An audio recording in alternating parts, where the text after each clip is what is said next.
This is the X-Zone Broadcast Network, broadcasting worldwide on broadcast affiliates and satellite program providers, including CNN Broadcast Network, Sirius Satellite Network, Star Media, Good News Radio Network, Angel Broadcast Network, Wiki Broadcast Network, and WPBN TV. For more information on the X-Zone Broadcast Network, visit us at www.xzbn.net.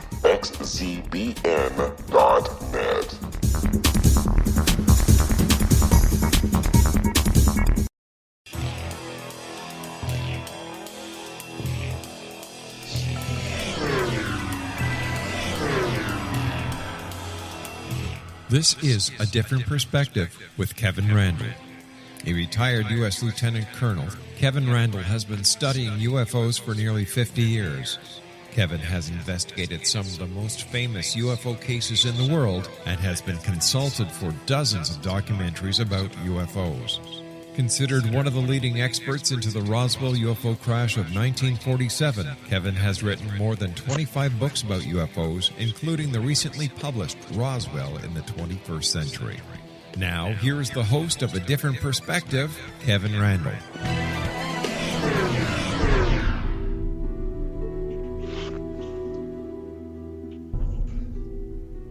As I promised last week, we are back for another show. This is, in fact, A Different Perspective, and I am Kevin Randle.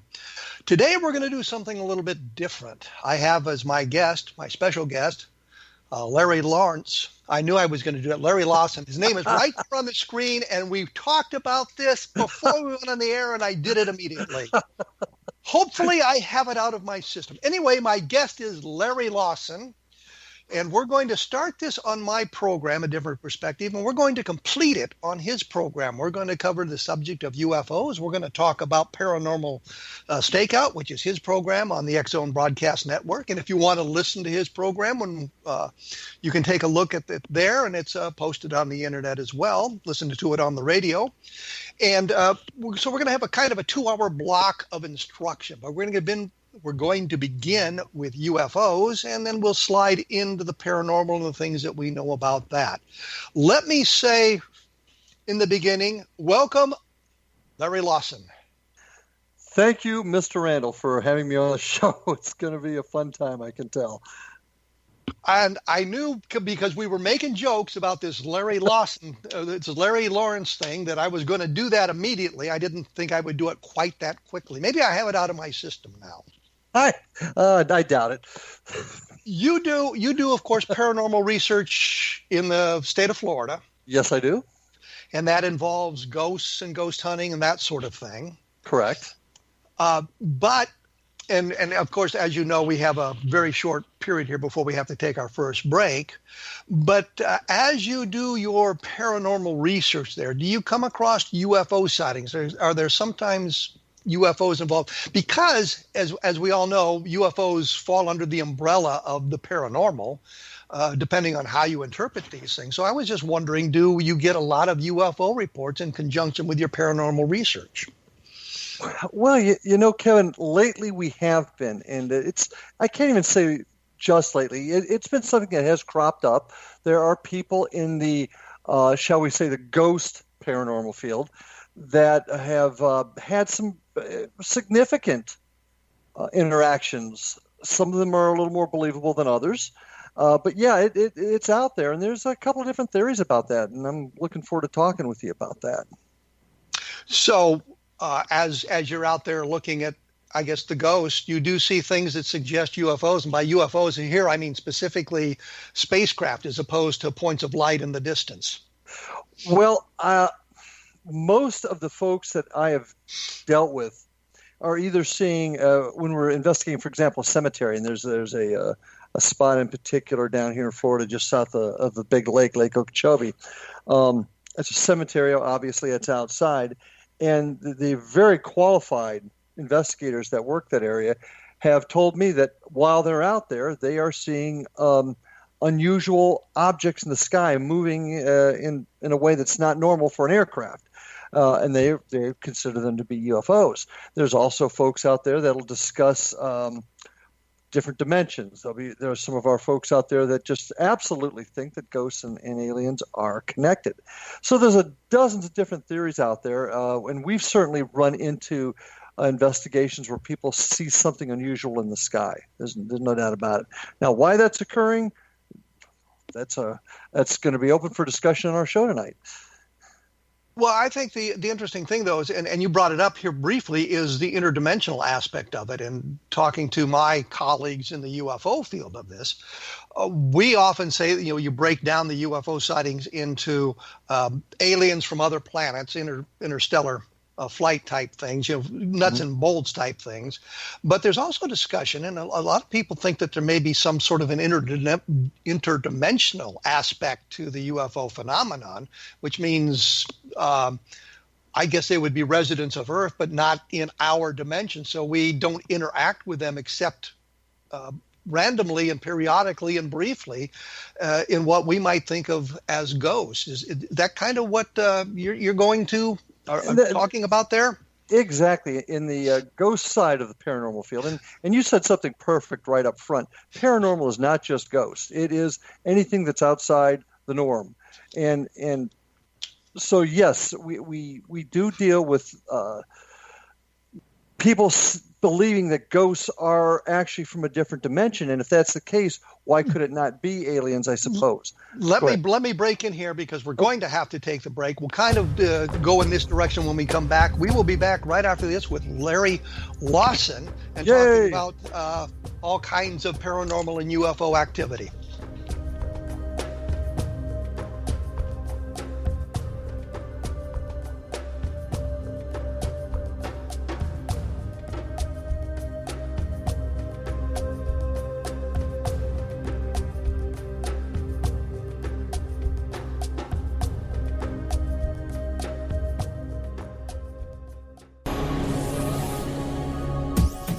This is the X-Zone Broadcast Network, broadcasting worldwide on broadcast affiliates and satellite program providers, including CNN Broadcast Network, Sirius Satellite Network, Star Media, Good News Radio Network, Angel Broadcast Network, Wiki Broadcast Network, and WPBN TV. For more information on the X-Zone Broadcast Network, visit us at www.xzbn.net.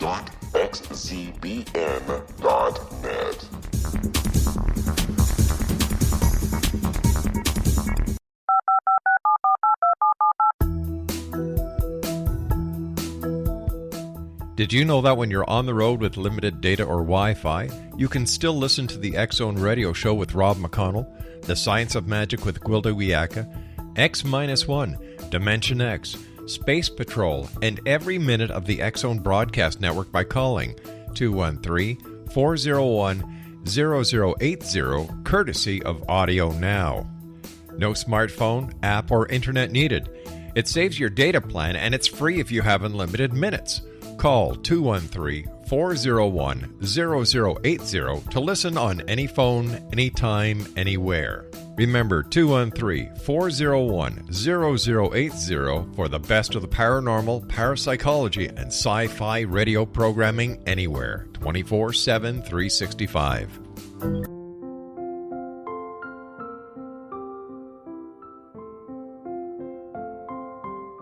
I am Dr. Carl O'Helvey, founder, president of a new cancer foundation focusing on evidence-based physical, mental, and spiritual interventions, including natural cancer cures, prayer, meditation, affirmations, nutrition, and other related holistic cancer prevention and cure modalities. These are used in cancer education, research, and financing care.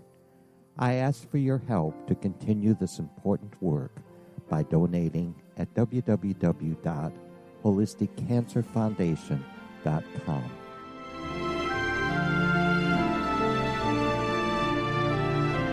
Hello, I'm Pete Marsh. With my daughter Justina, we will be presenting the new radio show, Too Good to Be True. If something seems too good to be true, it usually is. But with the help of Justina's amazing gifts, we're going to gain insight into questions that don't yet have complete answers. Have you wondered who built Stonehenge and for what reason? Why are crop circles found in the same region as Stonehenge and elsewhere? Are crop circles a hoax, or are they created with technologies that we have little knowledge of? Who built the pyramids in Egypt and also in other countries? How and why were they built? Was the Titanic switched with the Britannic as part of a gigantic insurance fraud, or for more insidious reasons? What caused the Tunguska event when trees were flattened over an 800 square mile area in Siberia? Will the new insights be too good to be true? Well, that will depend on what you are prepared to believe. Please join us as we start on this journey together. For more information on Too Good to Be True, visit www.xzbn.net. Little children aren't the only ones afraid of the dark. Millions of soldiers return from war zones with PTSD, anger, frustration, fear, and loneliness, much of which surfaces during the darkness of the night. You have the chance to change the lives of these American heroes. Songs and Stories for Soldiers.us provides free MP3 players for these men and women.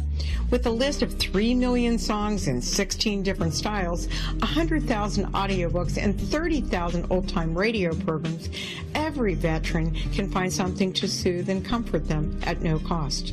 All our players contain an 8-hour audio program designed to help veterans fall asleep. With 1,500 plus vets now participating, it's our goal to deliver 10,000 audio players this year. Go to our website at songsandstoriesforsoldiers.us.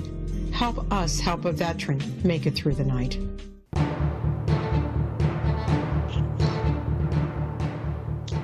And as promised just moments ago, I am back with Larry LAWSON. I almost said Lawrence again. I cannot believe that. I almost said Larry Lawrence. Again, I don't get this. Anyway, I'm back with Larry LAWSON. We were talking about kind of interdimensional UFO sightings, but I thought before we go in that direction, and I know that, Larry, you're not an expert on UFOs and this sort of thing, but are there a lot of UFO sightings, I mean traditional UFO sightings, in the state of Florida that you're aware of? Oh, sure. There's certainly the ones up in Gulf Breeze are the ones that I'm most familiar with. Certainly around Homestead Air Force Base down in the Miami area. Cape Kennedy, there's always been stuff there. And Kevin, if I may, I kind of look at this paranormal field, and this is just my opinion, is how to put this. You've got doctors, certainly not comparing us with physicians, but you've got doctors that are surgeons, and some are thoracic experts, but we're all doctors. But that doesn't mean we're experts in the area of brain surgery. Does that make sense? So that's where I'm coming from with the paranormal. You're right. That is not my field, but we do have a working knowledge of it, just like I know you have of ghosts. Well, let me take us to Gulf Breeze, because I think a lot of people are familiar with that sighting. These were the Ed Walters sightings that took place in the late 1980s. He had photographs. He had lots of witnesses. There was a lot of stuff going on. There were TV specials. I think it was a live TV special from Gulf Breeze at one point to show about the flying saucers there. So you mentioned Gulf Breeze. What is your take on that? Well, if I'm not mistaken, Gulf Breeze was fairly close to the Air Force Base up there, and certainly any place where there's military installations, where there's a lot of instrumentation, perhaps radar, it tends to attract at least the sightings. But what I'm looking for here more so is, did you think these were real sightings of extraterrestrial craft? Was it misidentifications? Was it a hoax? I don't believe it was a hoax. Was it misidentification? I think we'd be foolish to believe that the government tells us everything they're doing. It wouldn't make sense. We can't know everything, otherwise the bad guys know things too. So I'm sure some of it may have been some sort of testing. But on the same token, I think we'd also be foolish to think that we're the only ones in the universe. So is it possible? Well, go ahead. I'm sorry. I was going to say, what about the photographs? I mean, there was a series of 18 photographs, I think, that Walters took with his Polaroid camera. And they showed sort of a bell-shaped craft with a ring of lights about it and lights coming down on the road and that sort of thing. So, I mean, that's not a misidentification. It's either one of two things. It's an alien spacecraft, because clearly it's nothing built on Earth, or it is, in fact, a hoax. And so I know I'm kind of moving you out of your comfort zone here, but we're talking about UFOs. So I wondered if you had an opinion about those photographs. Well, in looking at them, and of course, it almost looks like, and this is my description, almost a crown. That's that's a very apt description. That's a very apt description. And it certainly is not an aircraft of which most people are used to seeing. Now, on the same token, there were certain and I'm sure you're aware of it. The Army came up with a saucer type of flying Jeep back in the 50s. It was a fan base and lifted it up off the ground. So there's all sorts of unusual aircraft that have been developed by our country and tested. So is that what this is? It could be, but I'm also open-minded enough to believe, or to at least consider the possibility, it's of an extraterrestrial source. And I think that's important that we all keep that open mind. It's really, really easy to shut stuff down just because you don't think. But most of us, especially in our fields, keeping that open mind, saying, hey, it's possible. That Gulfstream UFO is not like any aircraft I've ever seen, and I don't even understand how it would propel itself. So, well, clearly you meant Gulf Breeze as opposed to Gulfstream. Yeah, Gulf Breeze. I'm sorry. Yeah, I'm thinking. No, I only brought that up because I didn't want to confuse the listeners out there. Yeah, Gulfstream is a little town of Gulfstream is a little town of Palm Beach. I apologize for that. But I'm thinking that the photographs, and I think that a model was found in the house. Walters had owned a house. He sold it, and as the new owners were going through it, they found a model that kind of resembled the craft in the photographs. And I think that speaks strongly to the idea that at least part of it was a hoax. But when you bring in the other witnesses, I think that they were out looking for UFOs, and any light in the sky was going to kind of fool them, which brings us kind of back to some of the things we were talking about a little bit earlier, and that's the apparitions that people see. And I'm gonna just drag on here for a moment. I'm wondering if when they're doing the ghost hunting, and we'll probably do this in the next hour even more in depth, but in the ghost hunting, when they're seeing something, is it more of a ambiguous light, an ambiguous something like that, or is it a more of a solid object? Rarely do you see anything that would be considered a solid object, and certainly many times it's ambiguous, and that's why certainly in the UFO field as well as the ghost field, you've got to keep that edge of skepticism on you to not immediately jump at something you see and say, oh, that's a UFO or that's a ghost. And I'm sure you find that in your field quite often too, where people look at something, they see something move a little strangely in the sky and immediately call it out to be a UFO. So certainly we have situations on our side where folks just overreact. Well, yeah, absolutely. But I'm just, what I'm trying to get at here, I suppose, is moving back into this interdimensional thing. Okay. And I'm not sure exactly what an interdimensional being would look like. So, that was kind of where I was going. But I mean, how would you distinguish between something that might be interdimensional and something that might be a spirit? How do you make that kind of a distinction? I don't think anybody can right now. I was reading an article just recently that was very interesting, and it talked about aliens either coming from another dimension and phasing in and out, or maybe even cloaking themselves. But they move so quickly you can't tell. So the point is, nobody knows for sure. Nobody knows the exact answer, and that's one thing that really kind of troubles me, at least in my side of the house, is folks claiming to know the answers. Well, we really don't know the answers yet. Any more than, I guess, on your side, they talk about how somebody can come from another solar system, the speed and things. I mean, we just don't know the answers to those yet. So I don't know the answer to how you could really tell if it's an interdimensional being or a spirit. And that's a fair answer, I guess. I was also thinking about this in the aspect of ancient aliens, ancient astronauts, and that sort of thing. That kind of strikes me as kind of another area of paranormal investigation. And so you have looked into or studied about or heard about ancient astronauts and ancient aliens. What's your take on that? I think, and once again, I certainly don't. I try to keep an open mind, and I try very hard not to, how to say this, disparage other folks' opinion. But I can't see where the ancient aliens concept holds much water. Yeah, there's some strange drawings out there, but is it truthfully somebody memorializing an event that occurred back in ancient times of our forefathers coming in on a UFO, or is it just how they express themselves in that bit of art? I don't know. I don't see the strong evidence of how UFOs visited us in ancient times and made us what we are today, and that's just my opinion on that. But that falls into the kind of the paranormal aspect of it, going back and looking at these societies and how they've interpreted the things they've seen in the sky around them, and that sort of thing. So I'm looking at the ancient aliens providing knowledge, but you don't see any of that in the research you've done? No, I have not.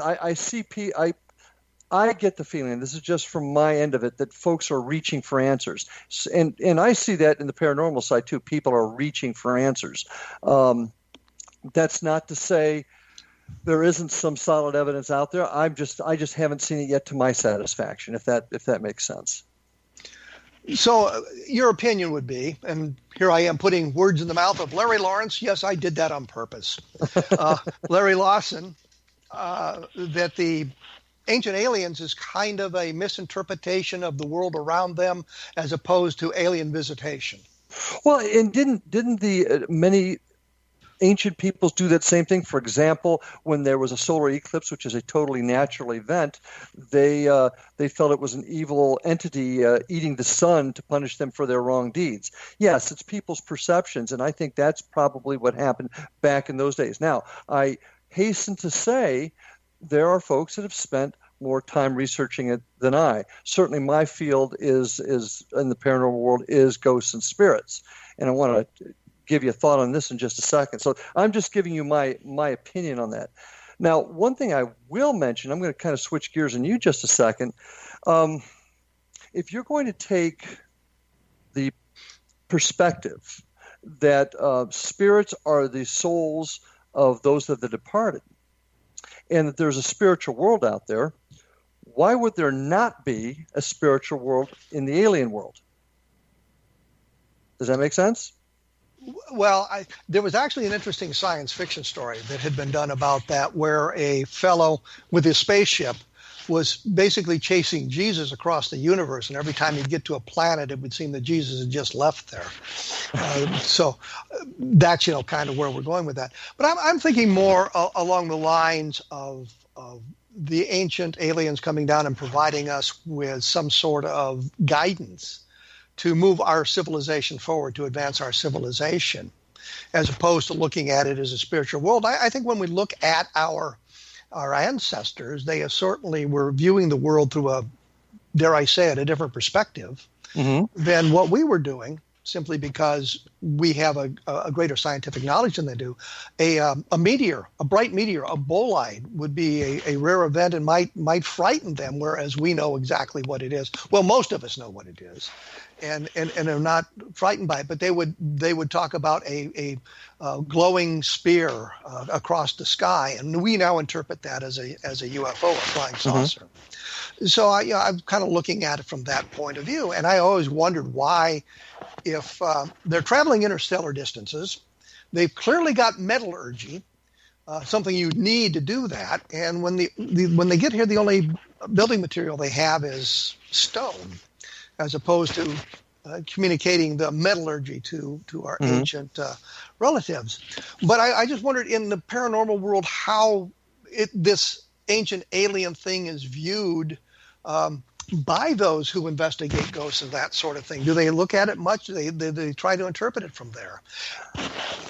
Not specifically. You'll find most folks in our field are pretty. It's just like in the other field. They're pretty focused on the spiritual angle of it, and I don't hear a lot of discussion on that.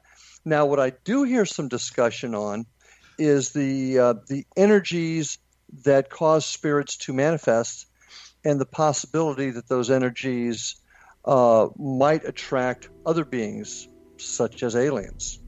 So you're saying that it's sort of like if you've got a radio station broadcasting that you can only tune in by hitting the right frequency, but that energy is out there, and the spirits might be tuning in that energy as the aliens are tuning in that same energy. So you get a confluence, if you will, of those two things coming together.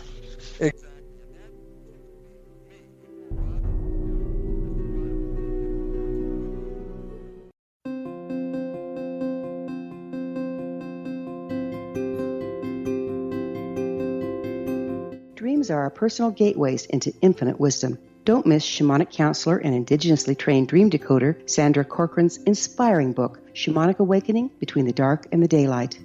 This remarkable work chronicles Sandra's 35 years of experience with diverse wisdom keepers and her initiations throughout the Americas and across the British Isles, Turkey, Greece, and Egypt. Sandy's knowledge of symbology, psychology, and myth influence her dream blog and workshops. Sandy offers private tarot readings, international journeys, a meditative CD, as well as her book, Shamanic Awakening, to encourage you as you navigate this earth walk, creating a deeper connection to yourself and all that is. Find this and more at Sandy's website, starwalkervisions.com.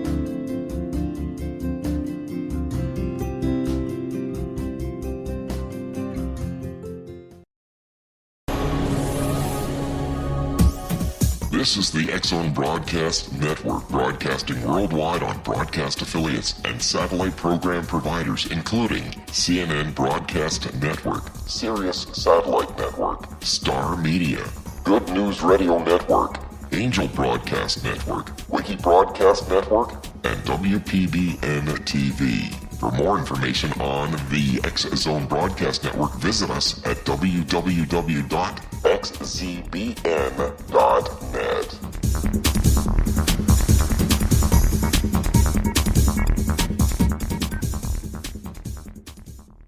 How would you like to be able to read other people's minds? Well, the next best thing is here. When you know how to read a person's name, you know how the person thinks, feels, and behaves. Each letter in our name holds a key to unlock our true essence. Our name contains both our gifts and challenges in this lifetime. Mnemology science discovers personality secrets hidden in the placement of the letters of our names, including the first and last impression people remember about us. Sharon shows us how to interpret the arrangement of letters as outlined in her book, Know the Name, Know the Person. Sharon Lynn Wyeth created mnemology science after 18 years of research and testing her theories, and has supported thousands of people around the world in understanding themselves and others better. You'll enjoy Sharon's unique teachings as she shares her system to learn the gifts behind your given birth name. Even if you don't like your birth name, there are jewels in this book. If you're thinking of changing your name, ready to name your child, or wanting to get along better with others, this is the book for you. If you'd like to improve your relationships and change your life for the better, get the book today, Know the Name, Know the Person, or visit www.knowthename.com. That's www.knowthename.com.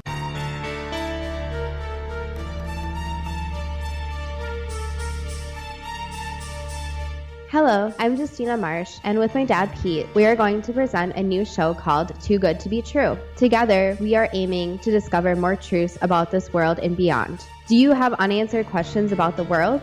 Do you ever wonder about aliens, conspiracy theories, or the universe?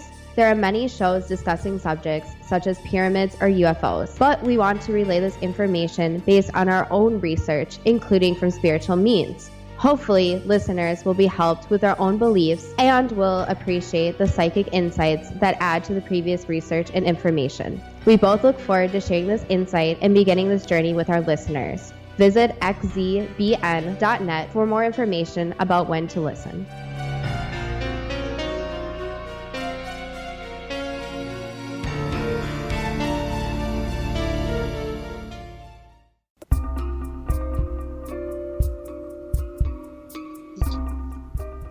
We are back, believe it or not, For some reason, I read the clock wrong, and I did not make the proper transition to this segment. I don't know where I was at that moment. I was just off on a tangent here, and I just don't understand it. I am joined by Larry Lawson, who is now trying to get me to say Larry Lawrence every time I come back from one of these things.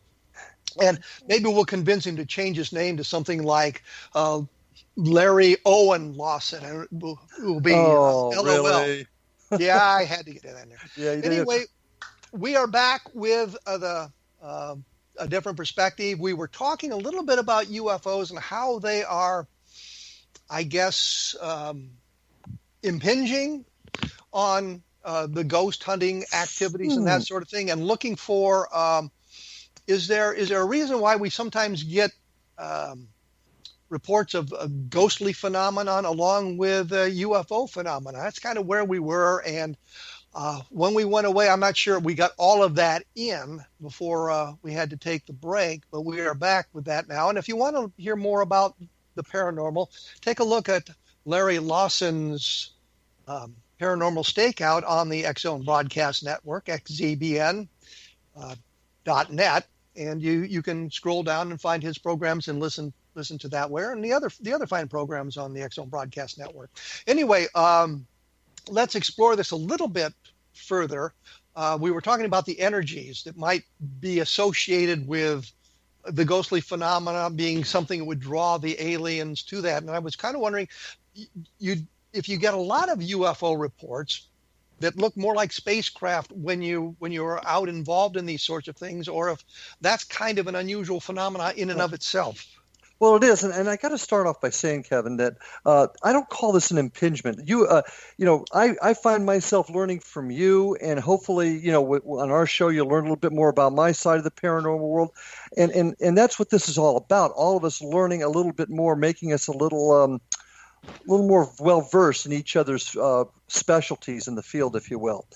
So, well, maybe an intrusion would have been a better word, or a crossover. You've somebody out there investigating the paranormal, and they see something that they now perceive as an alien spacecraft. Yeah, intrusion is more what our producer does with us sometimes, but I won't get into that. Right?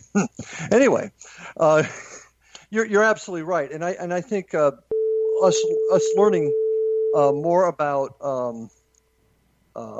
each other's field is going to be super helpful. Let's talk about the energies a little bit. I really like that because I haven't seen too many paranormal ghost investigators talking about sighting an actual UFO, say at treetop level. I've not seen much of that. That's not to say that hasn't happened.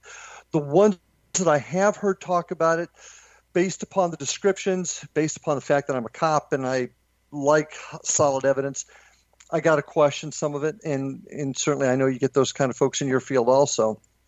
But what I have seen is ghost investigators, and that's the term I use for this, talk about seeing things in the sky that they can't explain at the same time that they are working on ghosts on the ground. And my feeling is, and I think it's an interesting concept, that the energies that are the spirits are using to manifest themselves may very well be that beacon. We've been in the field a number of times and taking pictures of, how to put this, like beams of light coming from the ground. We call them vortexes. That's certainly energy. Well, if we're going to talk about UFOs perhaps being drawn to military installations where they're using radar and that type of electronic equipment, why wouldn't that type of energy also attract them? Do you see where I'm coming from?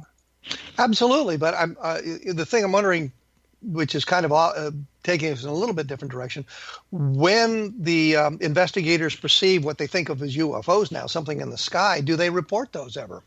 Yes. Well, they should. And once again, when you take it from my perspective, collecting, preserving, presenting evidence, it doesn't matter what type of phenomenon you see. It should be cataloged, it should be documented, and it should be presented. Put it in the cop sense for a second. You are investigating a burglary, okay? And in that burglary, you come across narcotics. Certainly, you're not going to turn your head a blind eye to the narcotics. It will just become another phase of the investigation, if you can see my analogy a little bit. And that's what I would see ghost investigators doing should they encounter something that they can't explain in the skies. They should document it, preserve it, present it. Well, one of the things that strikes me, and it kind of comes out of an abduction case that I was involved with, and we'll go into more of this in the next hour, of course, was a woman who believed she was abducted by aliens, and as we investigated it, we moved into a past life regression. Mm-hmm. And so rather than try to force her into our belief structure, if you will, we took the information and ran with it in the direction she went with it, meaning simply we began looking at it from that point of view, and that there was not an alien abduction involved.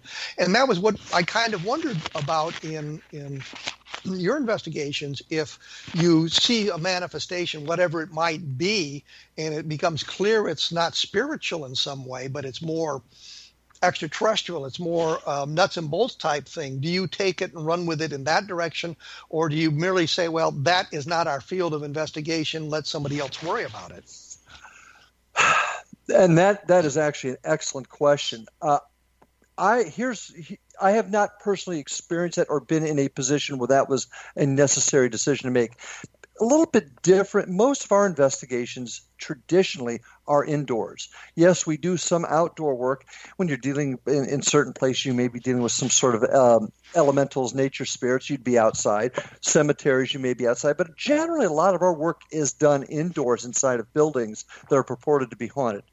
But if I was to encounter a UFO, something that was very pronounced in an investigation, and bear something in mind, if we look at the sky and we see a dot and that is low enough that it looks to be a UFO, and it's certainly moving in a way that is not normal for an aircraft, we would document it.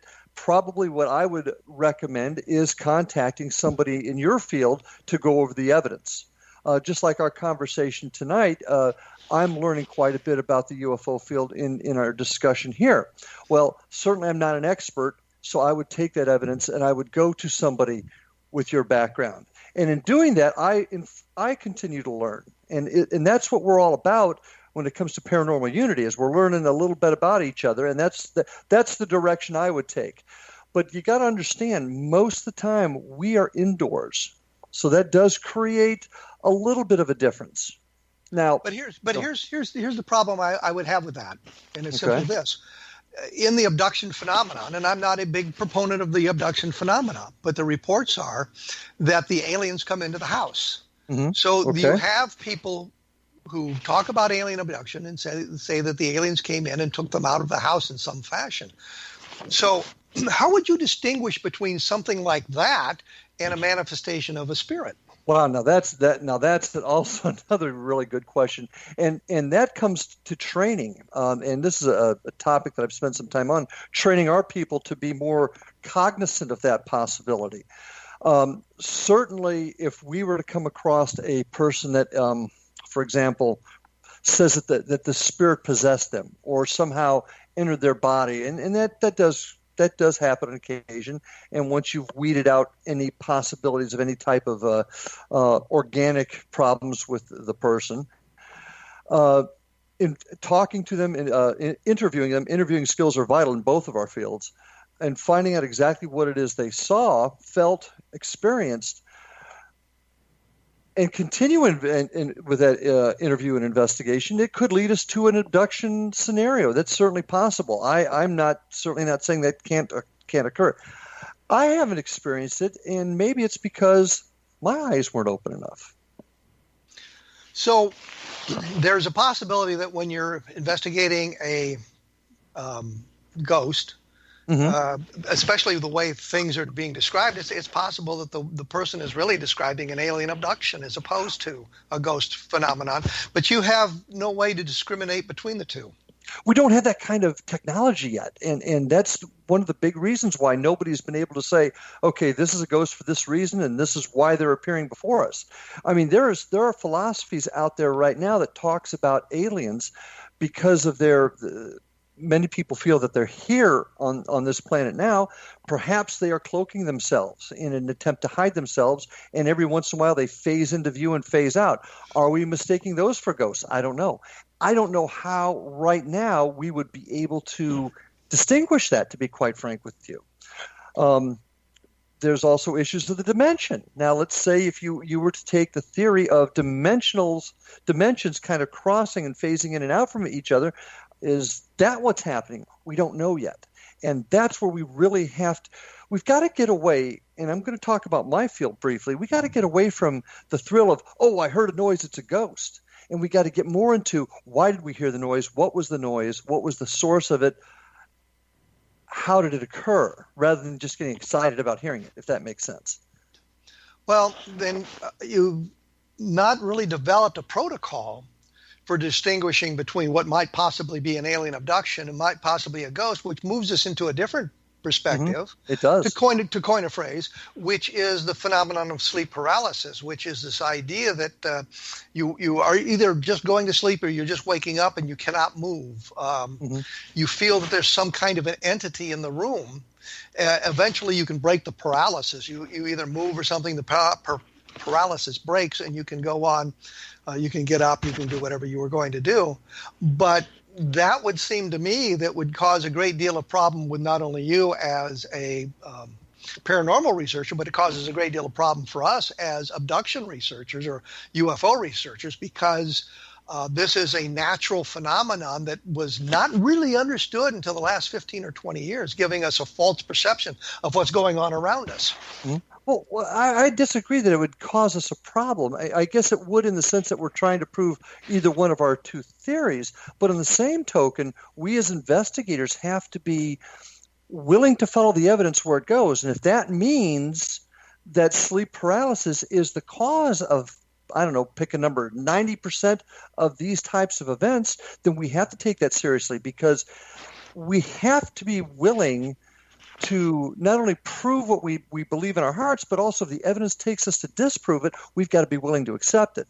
So these are the types of things that I really purport, I think are important in both of our fields, creating doctrine, creating procedures that prove the answer, regardless of what we want the answer to be. Am I heading the way you see where I'm going with it? Absolutely, but and we haven't developed the protocols to separate sleep paralysis from abduction or a ghostly phenomenon. We're going to have to take another break here. Quickly. But I would like to say that we'll have more information about this at www.kevinrandle.blogspot.com.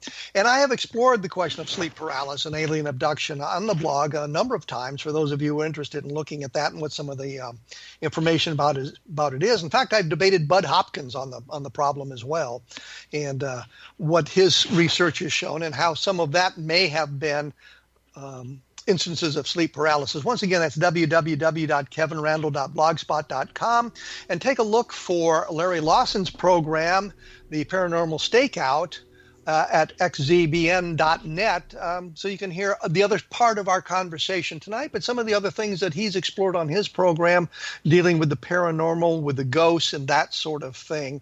And never forget to take a look at Roswell in the 21st Century, which leads us back into the UFOs, to see what's going on in the Roswell case. We will be back for the final segment right after this.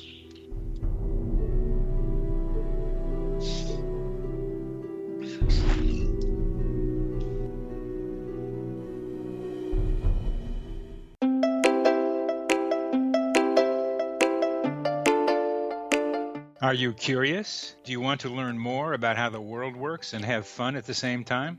Study coincidences with me, Dr. Bernie Beitman, MD, on my Connecting with Coincidence radio show here on the XZBN network. Listen to Jungians theorize, statisticians randomize, true believers evangelize, while I categorize. I dance to the rhythm of coincidences. People who experience me see more of them.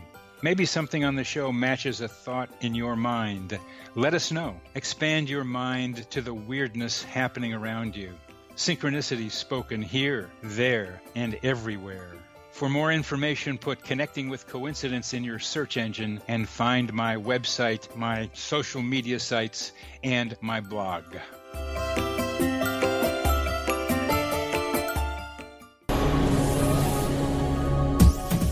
This is the X-Zone Broadcast Network, broadcasting worldwide on broadcast affiliates and satellite program providers, including CNN Broadcast Network, Sirius Satellite Network, Star Media, Good News Radio Network, Angel Broadcast Network, Wiki Broadcast Network, and WPBN TV. For more information on the X-Zone Broadcast Network, visit us at www.xzbn.net.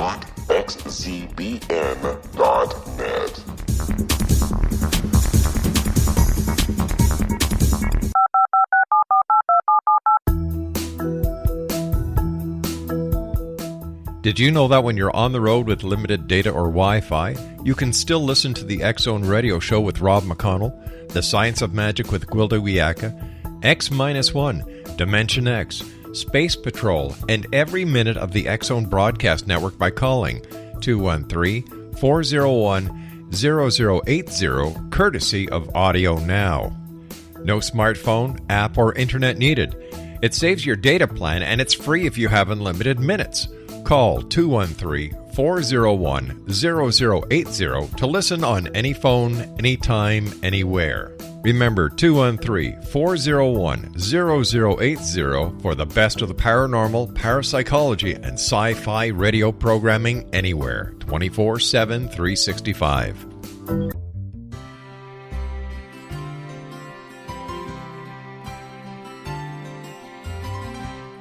True healing must address 4 levels: physical, emotional, mental, and spiritual, for us to live joyful and productive lives. We tend to treat 3 of the 4, leaving the spiritual languishing. If you're tired of the same dysfunctional patterns cropping up in your life, Soul Balancing is for you. Trixie Phelps, owner and founder of Soul Balancing, is a naturally gifted energy healer trained in numerous esoteric forms, including shamanism. Trixie has created a powerful modality that safely and effectively clears your energetic field. A Soul Balancing session can remove interference, heal trauma, and restore your hope.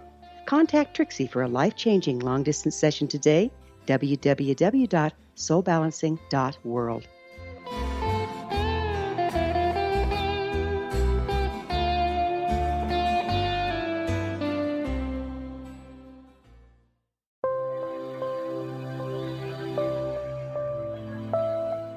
There's a legend shared by many indigenous cultures of a time when the nations were cast to the 4 corners of the world.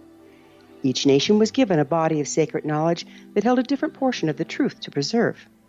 True reality could not be known until all the nations reunited, combining the information. If a single one was missing, the world could not be reborn and darkness would prevail. The Science of Magic Radio is dedicated to reuniting the sacred knowledge. With the understanding, none of us has all the answers, but together we can open new perceptions and possibilities. Through our combined vision, the world can be reborn into a place where darkness no longer prevails. Join me, Gwilda Wiyaka, and the Science of Magic daily on the X-Zone Broadcast Network, xzbn.net, or visit us at thescienceofmagic.net.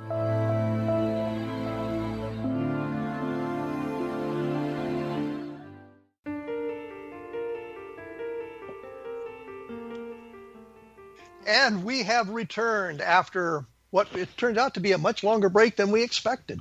It's too bad Yes. the audience can't hear that. Nobody knows what was going on. Anyway, when we went away, we were sort of moving in the direction of past life regressions and that sort of thing. I realized it wasn't really going in that direction, but that's kind of where we were going. And I wanted to bring up some of the research that will transition us into the program tonight. I'd done some research into past life regressions and that sort of thing. I did a book called To Touch the Light, which was about near-death experiences. But in the course of that, I talked to a number of people who had had these past lives, and I was thinking that past life regressions would be an interesting way of doing archaeology. What was it really like to be a Roman or an Egyptian? And these people were claiming to have past lives like that. It might give us a clue to some of that was going on. And so that was kind of where we're going with that. Because for me, at least, looking at the ancient alien stuff, and I was always kind of fascinated with this simply because studying anthropology in college, we would be talking about these sites, and the ancient astronaut movies and the programs were all going to those sites. So I got to see them on television, what they look like. So that kind of sparked all this interest going on along with the UFOs. So, Larry, now that I've moved into this arena, do you do a lot of the past life regressions, or do you deal with that much in your research into the paranormal?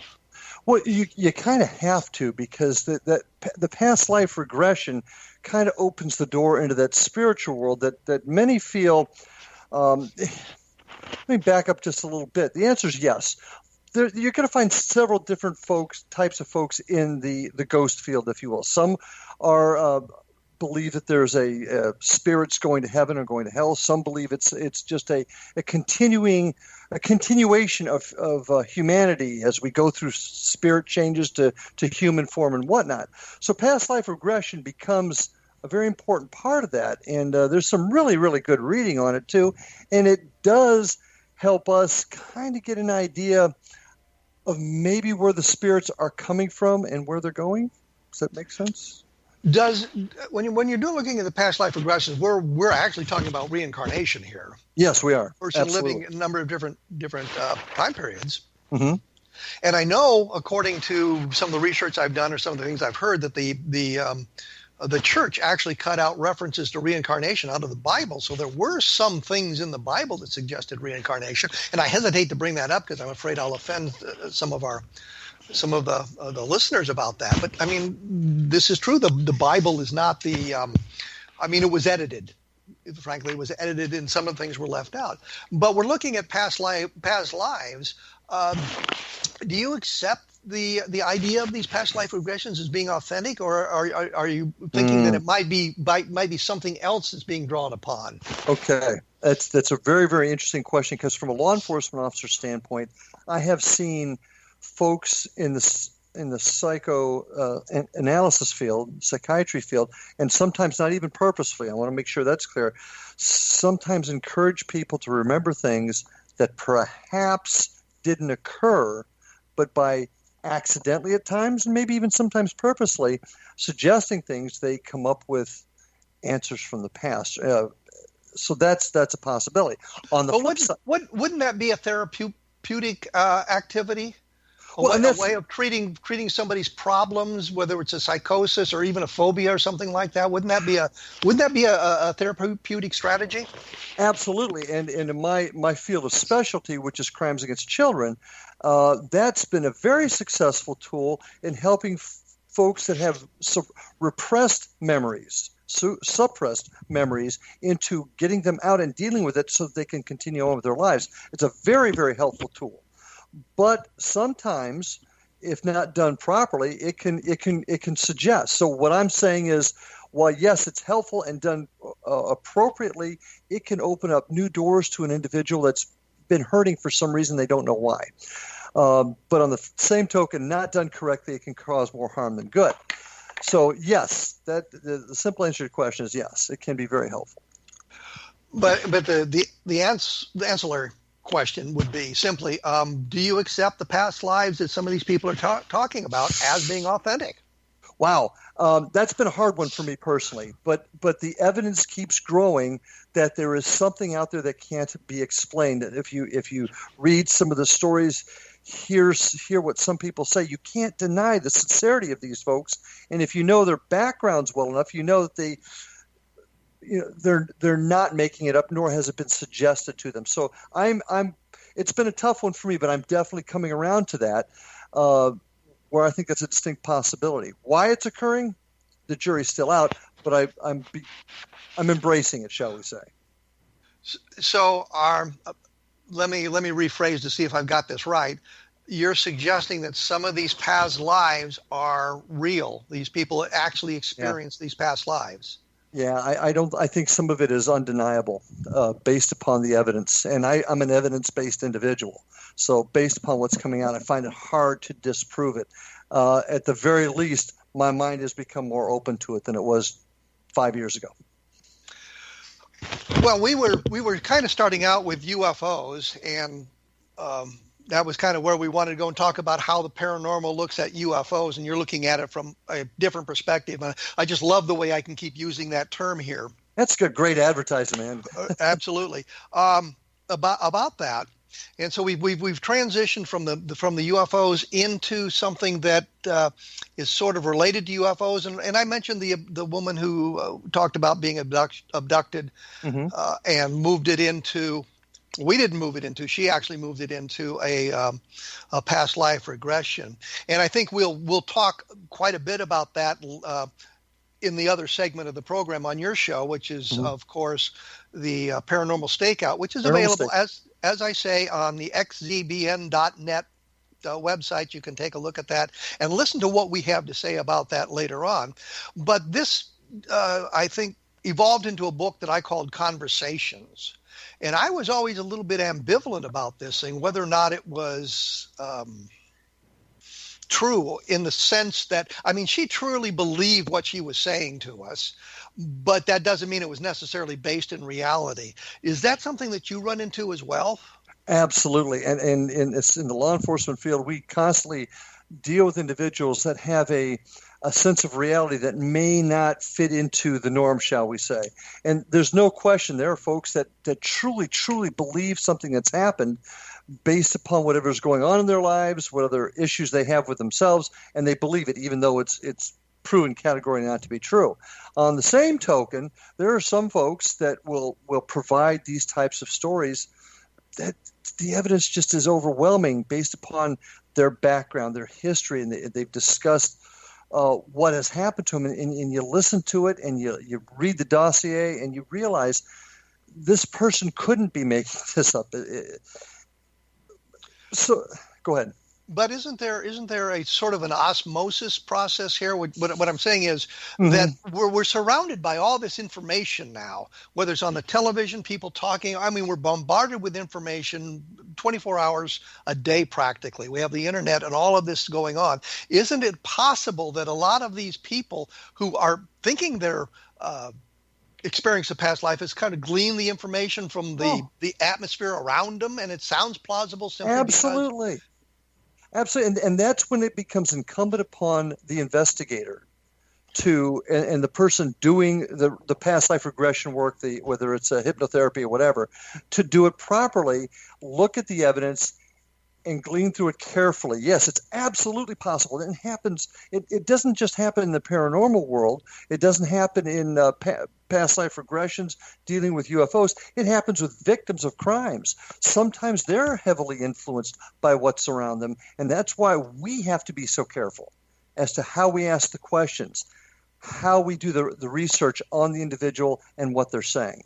I mean, there's some stories out there right now that I know the research they did on a child that talked about something they could not have known about. The painstaking research that was done to corroborate what he was saying. There's no explanation on how the child got this information. Okay. Well, we're going to get into specifics here. Yeah.